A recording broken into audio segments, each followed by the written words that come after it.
Team Decksmith, DrChinstrap here with a deck Dossier. This weekend we had a remote duel main event for speed duels, and I managed to get top 4 playing Roids. I call this build Small Trooper, Big Vortex. And really cool deck. Let's just get right into it. For starters, I played the skill Small Roid Big City.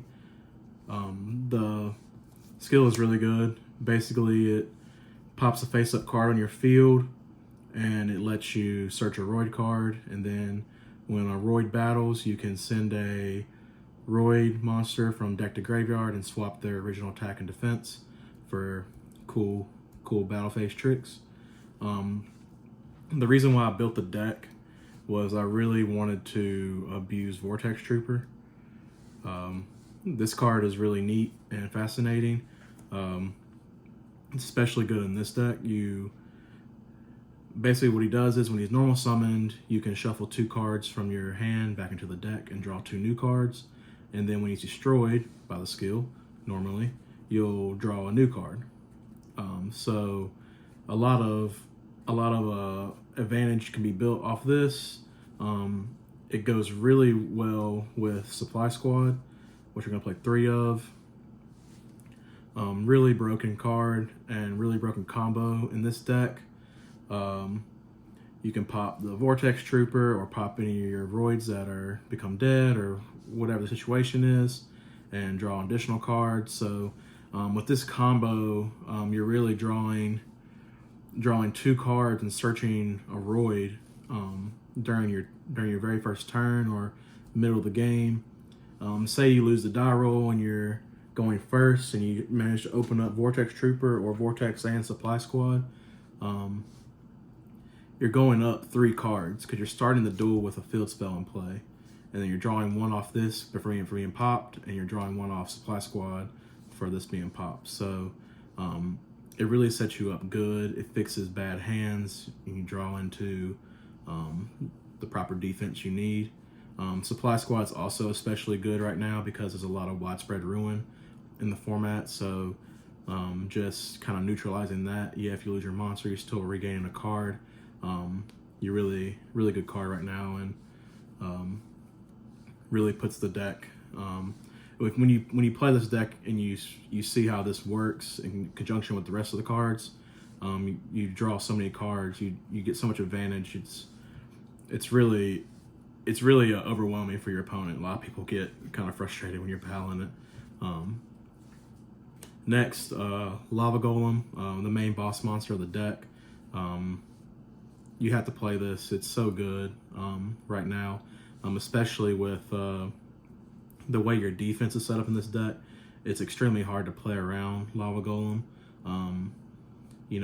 Floodgating, locking down other zones, it makes it extremely difficult to play around this and just burning them each turn. A lot of people don't really have a way around it, and they don't really see it coming.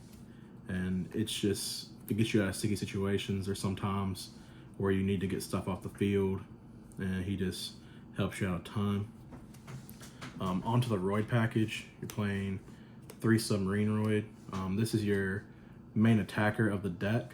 One thing with Sub Roid, I would recommend if you're trying this out, is you really don't want to go wide. With him, you really want to stay in the pocket, play like 1 at a time. You don't really want to play like really poke in unless you know it's guaranteed. Main thing being is you really don't want to let your opponent get any value off wall disruption. When you attack directly with him, if they wall you, they're just 1-for-1 in your Subroid, and then you play your skill the next turn, pop him and search another one, and then keep applying that same pressure. If you go wide and they wall you for 2, then you lost 2 subs for 1 card. You don't really want to play into that, so kind of play conservatively. Another thing is you don't really want to out your own Subroid, make your opponent out it. So I don't normally use the skill on him unless he's been neutralized somehow. However, wall, nightmare wheel, whatever.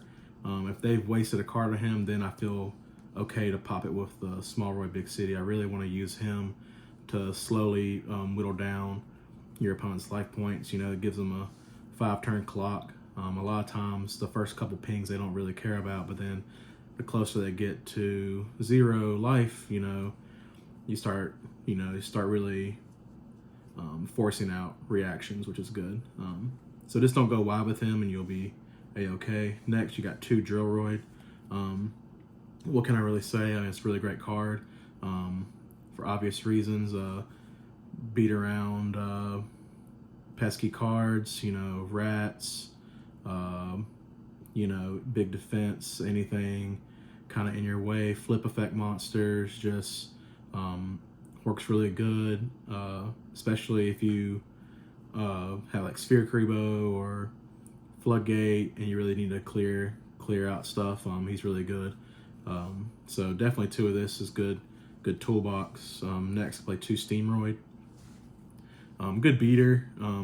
Can get big enough to beat over a Jiragumo, Charging Gaia, stuff like that.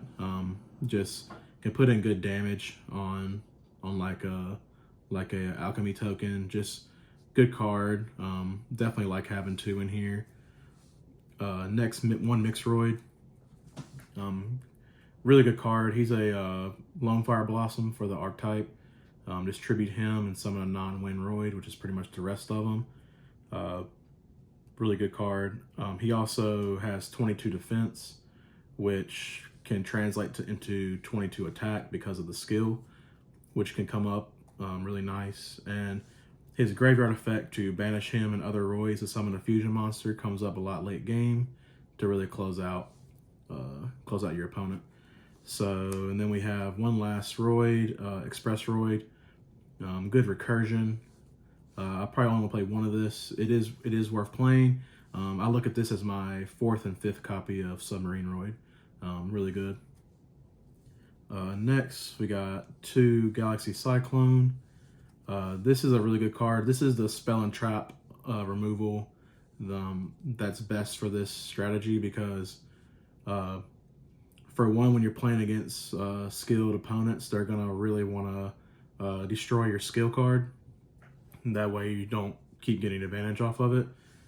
And this is really good because you can use it on yourself, really. Sometimes you'll want to pop your own supply squads or dead face-up cards that are clogging up your zones. So it's you definitely want to play this over any other spell and trap removal. Wouldn't change that. On to the defense. We're playing 3 Sphere Kribo with the Vortex and Supply Squad combo. You're really going to start gaining a lot of advantage. So this guy is really good because he stays in your hand.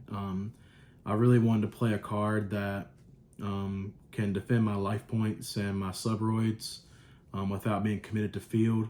Because if my opponent were to pop my back row or, you know, my zones are locked up, I still want to have something that can save me, because you draw so much, you want to still be able to use all that power, because you really can only commit a maximum of 3 cards to field, 3 spell and traps.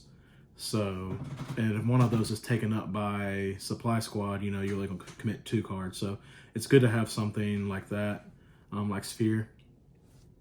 And also, in addition, you just don't want to get caught with your pants down playing against decks like Dark Gaia. I don't think that deck's really that good, but it can sneak up on you and just attack for a huge number, and it's just good to have a way to not lose to that deck. Next, you got 3 Floodgate Trap Hole. This is a 3 of that I use in most of my decks right now. It just covers a lot of bases. Basically, with my defensive cards, I really want to lock down my opponent's zones. The more monster zones I have locked down, the less pressure they can apply on me, and it makes it a lot easier to slowly attack with Subroid and take their life points down to 0.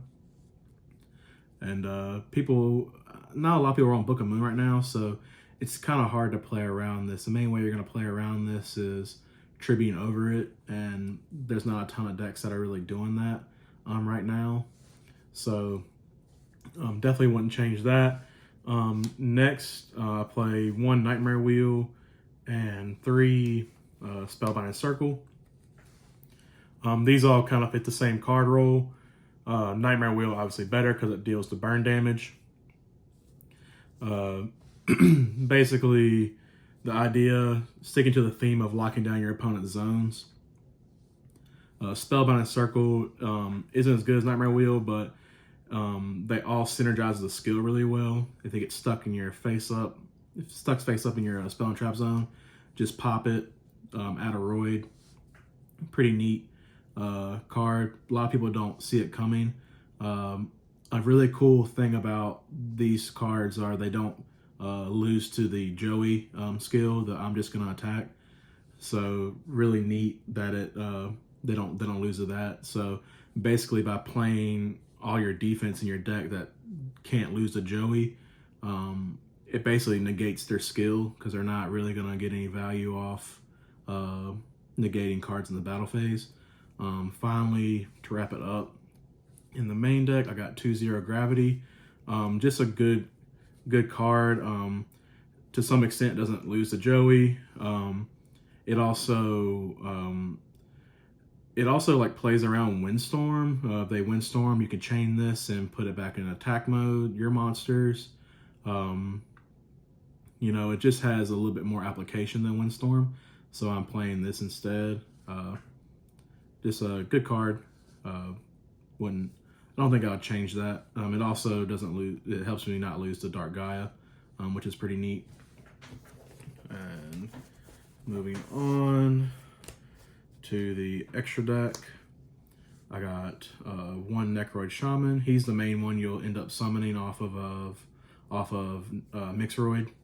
He pops a monster on your opponent's field and then summons a monster from their graveyard back into their field and attack or defense.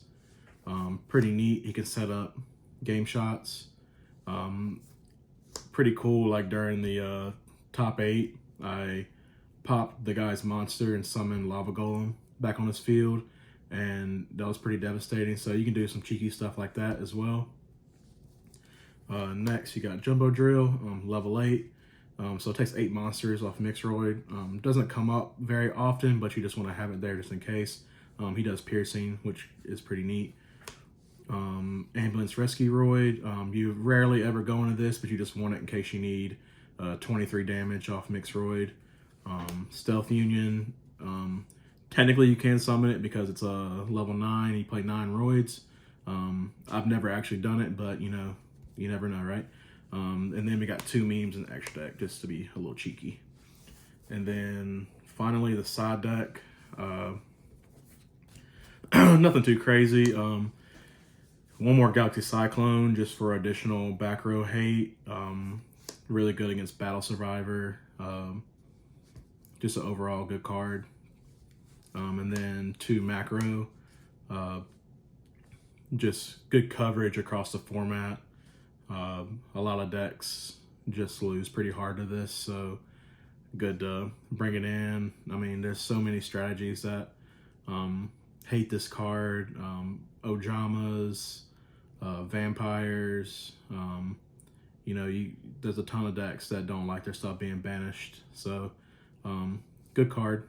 Definitely would consider maybe bringing it to 3, that way I can draw it faster, but when you draw it, it is pretty good. And it's also a face up, so you can pop it with the skill. And then finally, 3 Widespread Ruin. You bring these in when you know you're not playing against someone on the Joey skill. It's just a good card. You gain so much advantage over time, and just 1-for-1 your opponent and whittling down their offense is really good. They usually don't expect it. Game 2 or game 3, and just kind of overwhelm your opponent with more threats. You just don't want to bring it in when obviously your opponent can negate it with Joey and you have dead cards. So I side deck this, really good. Overall, I really wouldn't change much with the deck. Just you know, it depends on how the meta shapes out. Really happy with the list. I want to thank you for checking out my channel. If you would, you know, like and subscribe, comment for more content. Yeah, thanks again. This is DrChinstrap for Team Decksmith. Bye-bye.